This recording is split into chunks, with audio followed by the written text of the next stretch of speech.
to give you 4 specific examples that I'm going to cover at the end about how a product called Silk tripled their sales by doing one thing, how an artist named Jeff Koons went from being a nobody to making a whole bunch of money and having a lot of impact, to how Frank Gehry redefined what it meant to be an architect, and one of my biggest failures as a marketer in the last few years, a record label I started that had a CD called Sauce.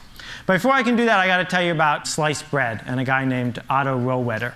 Now, before sliced bread was invented in the 1910s, I wonder what they said, like the greatest invention since the telegraph or something. But this guy named Otto Rohwedder invented sliced bread. And he focused, like most inventors did, on the patent part and the making part. And the thing about the invention of sliced bread is this, that for the first 15 years after sliced bread was available, no one bought it, no one knew about it. It was a complete and total failure. And the reason is that until Wonder came along and figured out how to spread the idea of sliced bread, no one wanted it. That the success of sliced bread, like the success of almost everything we've been talking about at this conference, is not always about what the patent is like or what the factory is like. It's about, can you get your idea to spread or not? And I think that the way you're going to get what you want or cause the change that you want to change to happen is you're going to figure out a way to get your ideas to spread. And it doesn't matter to me whether you're running a coffee shop or you're an intellectual or you're in business or flying hot air balloons. I think that all this stuff applies to everybody regardless of what we do. That what we are living in is a century of idea diffusion. That people who can spread ideas, regardless of what those ideas are, win. And when I talk about it, I usually pick business because they make the best pictures that you can put in your presentation, and because it's the easiest sort of way to keep score. But I want you to forgive me when I use these examples because I'm talking about anything that you decide to spend your time to do. At the heart of spreading ideas is TV and stuff like TV. TV and mass media made it really easy to spread ideas in a certain way. I call it the TV industrial complex. And the way the TV industrial complex works is you buy some ads, interrupt some people, that gets you distribution. You use the distribution you get to sell more products. You take the profit from that to buy more ads. And it goes around and around and around the same way the military industrial complex worked a long time ago. That model of, and we heard it yesterday, if we could only get on the homepage of Google, if we could only figure out how to get promoted there, if we could only figure out how to grab that person by the throat and tell them about what we want to do, if we could do that, then everyone would pay attention, we would win. Well, this TV industrial complex informed my entire childhood and probably yours. I mean, all of these products succeeded because someone figured out how to touch people in a way that they weren't expecting, in a way they didn't necessarily want, with an ad over and over and over again until they bought it. And the thing that's happened is they canceled the TV industrial complex. That just over the last few years, what anybody who markets anything has discovered is it's not working the way that it used to. This picture is really fuzzy. I apologize. I had a bad cold when I took it. But the product in the blue box in the center is my poster child. Right? I go to the deli. I'm sick. I need to buy some medicine. The brand manager for that blue product spent $100 million trying to interrupt me in 1 year. $100 million interrupting me with TV commercials and magazine ads and spam and coupons and shelving allowances and spiffs. Also, I could ignore every single message. And I ignored every message because I don't have a pain reliever problem. I buy the stuff in the yellow box I always have. And I'm not going to invest a minute of my time to solve her problem because I don't care. Here's a magazine called Hydrate. It's 180 pages about water. Right?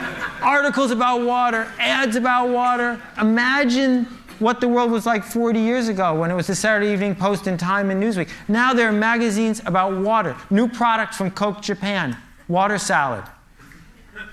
Okay? Coke Japan comes out with a new product every 3 weeks because they have no idea what's going to work and what's not. This, I couldn't have written this better myself. It came out 4 days ago. I've circled the important parts so you can see them here. They've come out, Arby's is going to spend $85 million promoting an oven mitt with the voice of Tom Arnold, hoping that will get people to go to Arby's and buy a roast beef sandwich. Now, I want you to try to imagine what could possibly be in an animated TV commercial featuring Tom Arnold that would get you to get in your car, drive across town, and buy a roast beef sandwich. You know, this is Copernicus, and he was right when he's talking to anyone who needs to hear your idea. The world revolves around me. Me, me, me, me, me, my favorite person, me. I don't want to get email from anybody. I want to get me-mail. So consumers, and I don't just mean people who buy stuff at the Safeway.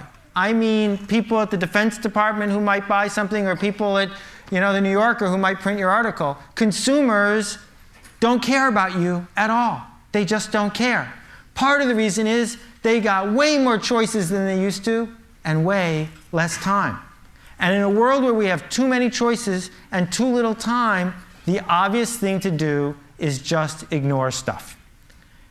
And my parable here is you're driving down the road and you see a cow and you keep driving. Because you've seen cows before. Cows are invisible. Cows are boring. Who's going to stop and pull over and say, oh, look, a cow? Nobody. But if the cow was purple, isn't that a great special effect? I could do that again if you wanted.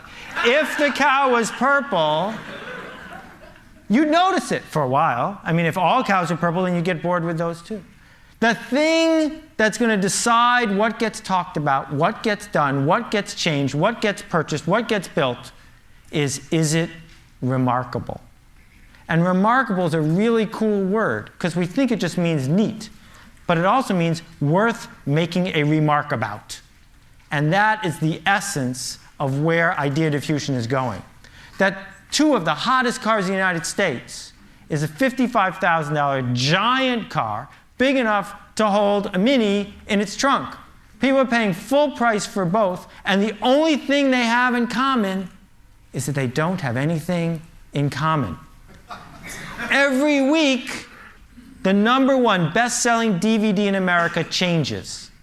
It's never The Godfather, it's never Citizen Kane, it's always some third-rate movie with some second-rate star. But the reason it's #1 is because that's the week it came out. Because it's new, because it's fresh, because people saw it and said, I didn't know that was there, and they noticed it. Two of the big success stories the last 20 years in retail. One sells things that are super expensive in a blue box, and one sells things that are as cheap as they can make them. The only thing they have in common is that they're different. We're now in the fashion business. No matter what we do for a living, we're in the fashion business. And the thing is, people in the fashion business know what it's like to be in the fashion business. They're used to it. The rest of us have to figure out how to think that way, how to understand that it's not about interrupting people with big full-page ads or insisting on meetings with people, but it's a totally different sort of process that determines which ideas spread and which ones don't. This chair, they sold $1 billion worth of Aeron chairs by reinventing what it meant to sell a chair. They turned a chair from something the purchasing department bought to something that was a status symbol about where you sat at work. This guy, Lionel Poulain, the most famous baker in the world, he died 2.5 months ago, and he was a hero of mine and a dear friend. He lived in Paris. Last year, he sold $10 million worth of French bread, every loaf baked in a bakery he owned by one baker at a time in a wood-fired oven. And when Lionel started his bakery, the French poo-pooed it. They didn't want to buy his bread. It didn't look like French bread. It wasn't what they expected. It was neat, it was remarkable, and slowly it spread from one person to another person until finally it became the official bread of 3-star restaurants in Paris. Now he's in London and he ships by FedEx all around the world. What marketers used to do is make average products for average people. That's what mass marketing is. Smooth out the edges. Go for the center. That's the big market. They would ignore the geeks and, God forbid, the laggards. It was all about going for the center. But in a world where the TV industrial complex is broken, I don't think that's the strategy we want to use anymore. I think the strategy we want to use is to not market to these people, because they're really good at ignoring you, but market to these people because they care. These are the people who are obsessed with something. And when you talk to them, they'll listen because they like listening. It's about them. And if you're lucky, they'll tell their friends on the rest of the curve, and it'll spread. It'll spread through the entire curve. They have something I call otaku. It's a great Japanese word. It describes the desire of someone who's obsessed to, say, drive across Tokyo to try a new ramen noodle place, because that's what they do. They get obsessed with it. To make a product, to market an idea, to come up with any problem you want to solve that doesn't have a constituency within otaku is almost impossible. Instead, you have to find a group that really desperately cares about what it is you have to say, talk to them, and make it easy for them to tell your friends. There's a hot sauce otaku, but there's no mustard otaku. That's why there's lots and lots and lots of kinds of hot sauces and not so many kinds of mustard. Not because it's hard to make interesting mustard. You can make interesting mustard. But people don't because no one's obsessed with it, and thus no one tells their friends. Krispy Kreme has figured this whole thing out. Krispy Kreme has a strategy. And what they do is they enter a city, they talk to the people with the otaku, and then they spread through the city to the people who have just crossed the street. This yo-yo right here costs $112, but it sleeps for 12 minutes. Not everybody wants it, but they don't care. They want to talk to the people who do, and maybe it'll spread. These guys make the loudest car stereo in the world. It's as loud as a 747 jet. You can't get in. The car's got bulletproof glass on the windows because they'll blow out the windshield otherwise. But the fact remains that when someone wants to put a couple speakers in their car, if they've got the otaku or they've heard from someone who does, they go ahead and they pick this.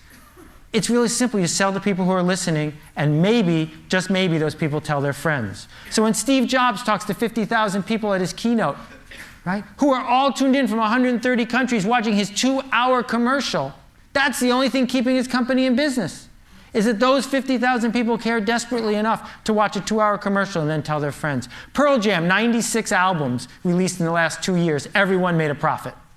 How? They only sell them on their website. Those people who buy them on their website have the otaku, and then they tell their friends, and it spreads, and it spreads. This hospital crib costs $10,000, 10 times the standard. But hospitals are buying it faster than any other model. Hard candy nail polish doesn't appeal to everybody, but to the people who love it, they talk about it like crazy. This paint can right here saved the Dutch Boy Paint Company, making them a fortune. Cost 35% more than regular paint because Dutch Boy made a can that people talk about because it's remarkable. They didn't just slap a new ad on the product. They changed what it meant to build a paint product. AmIHotOrNot.com. Every day, 250,000 people go to this site, run by 2 volunteers, and I can tell you they're hard graders. And they didn't get this way by advertising a lot. They got this way by being remarkable, sometimes a little too remarkable. And this picture frame has a cord going out the back, and you plug it into the wall. My father has this on his desk, and he sees his grandchildren every day, changing constantly. And every single person who walks into his office hears the whole story of how this thing ended up on his desk. And one person at a time, the idea spreads. These are not diamonds. Not really. They're made from cremains. After you get cremated, you can have yourself made into a gem. Oh, you like my ring? It's my grandmother.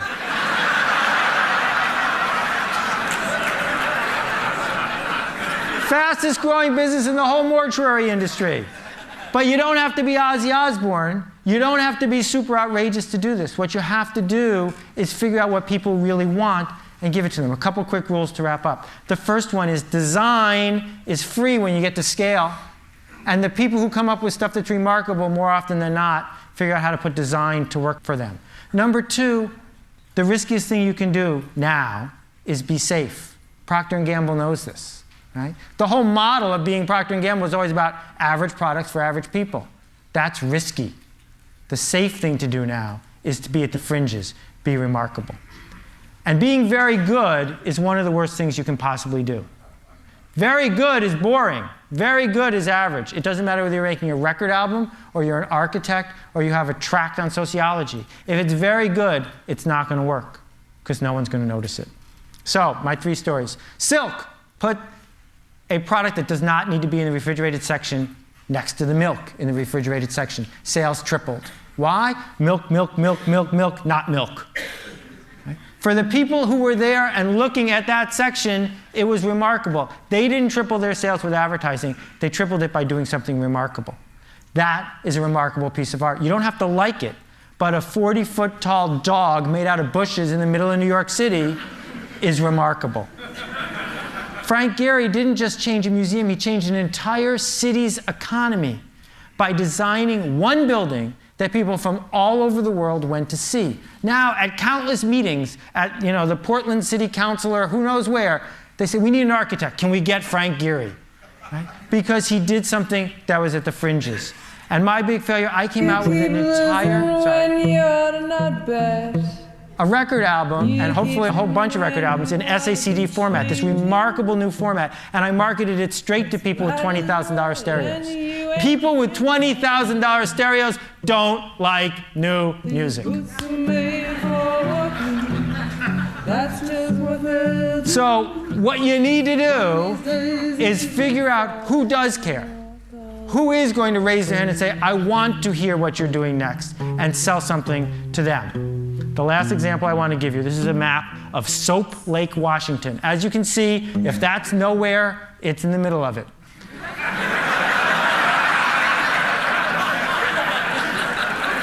But they do have a lake. And people used to come from miles around to swim in the lake. They don't anymore. So the founding fathers at Soap Lake said, we got some money to spend. What could we build here? And like most committees, they were going to build something pretty safe. And then an artist came to them. This is a true artist rendering. He wants to build a 55-foot tall lava lamp in the center of town. That's a purple cow. That's something worth noticing. I don't know about you, but if they build it, that's where I'm going to go. Thank you very much for your attention. I appreciate it.